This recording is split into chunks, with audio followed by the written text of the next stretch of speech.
Hey guys, so on my last video I got a couple questions, so I thought I'd answer them. The first one is, how did I get the choke working on my drum set? Now, I did have some trouble calibrating the drum set, like I said on the last video in the description, so I'm going to show you how I did it, and basically all I did was had the cables switched up the wrong way, so I'll show you what I did and see if it works for you. Now, the very first problem I had was that I had this red cord right here plugged in to this cymbal right here, and the blue cord plugged into that one, vice versa. Now that doesn't work because this cord somehow has the choke and the cymbal in one cord. So you got to make sure the red one goes into the choke cymbal. Right there, you can see there's a choke.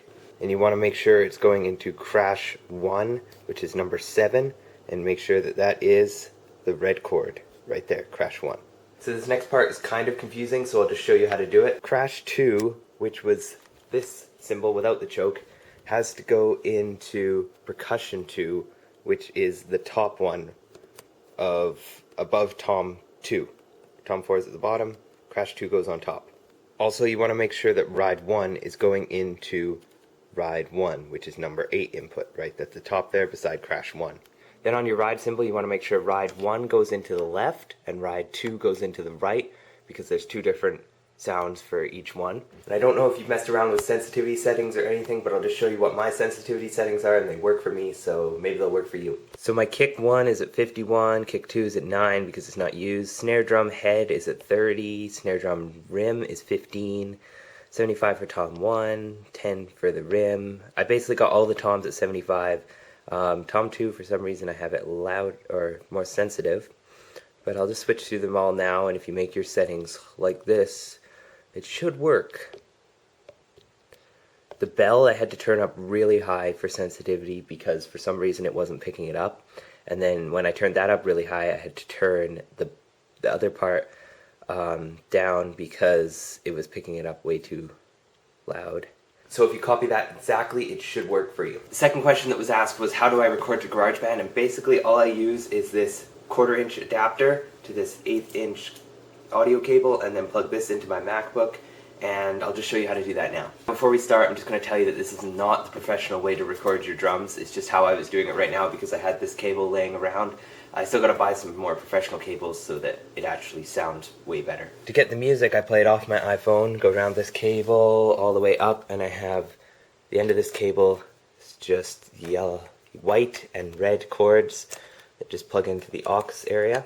Then I take this 1/4 inch adapter with the 1/8 inch cable on it and plug it into main out, left. You can do it in left or right. Because I only have one cable, it's not the greatest. In post you have to split it between left and right, but whatever. I then plug that cable into the 1/4 inch adapter on my Mac. Then I go to System Preferences.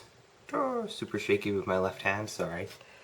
And then I go to Sound, which is right there. And then change this sound.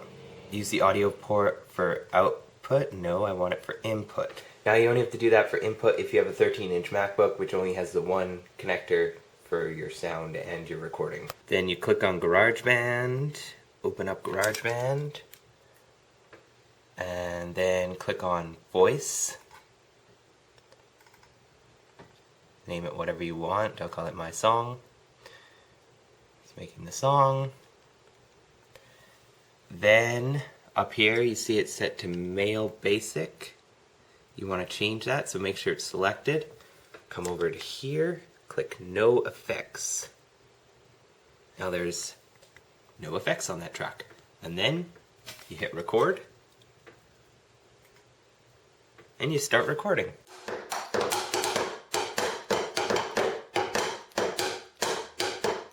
And then you can see it's recorded all the stuff right here. And then we play it black, back, black, black, back. We play it back, and it sounds like this.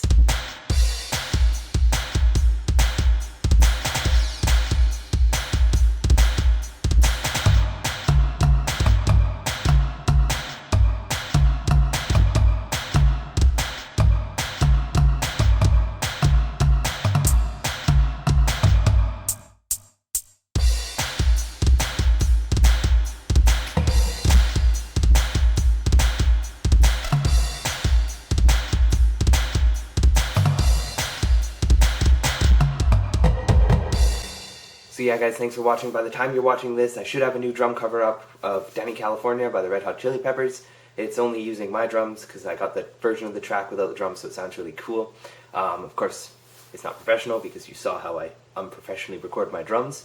And yeah, thanks for watching, and click the subscribe button up there or up there. I don't know what side of the screen it's on, but click it. And I'll be having new drum covers soon. So if you have any comments about anything that I did, leave me a comment down below, and I will try to answer it best as possible. And also, leave me songs that I should cover, because I don't know what I should cover. I don't know what you guys want to hear. Leave me songs, suggestions, maybe I'll do them, maybe I won't, and see you next video, and go check out that other one over. Let's put the link right here, okay? Just click right here, and you can go to that drum cover of Danny California, which sounds really cool. Why is my ISO setting at 200? It should be at 50. This is dumb. If you're still watching, then you must like me putting my fingers together like this. Okay,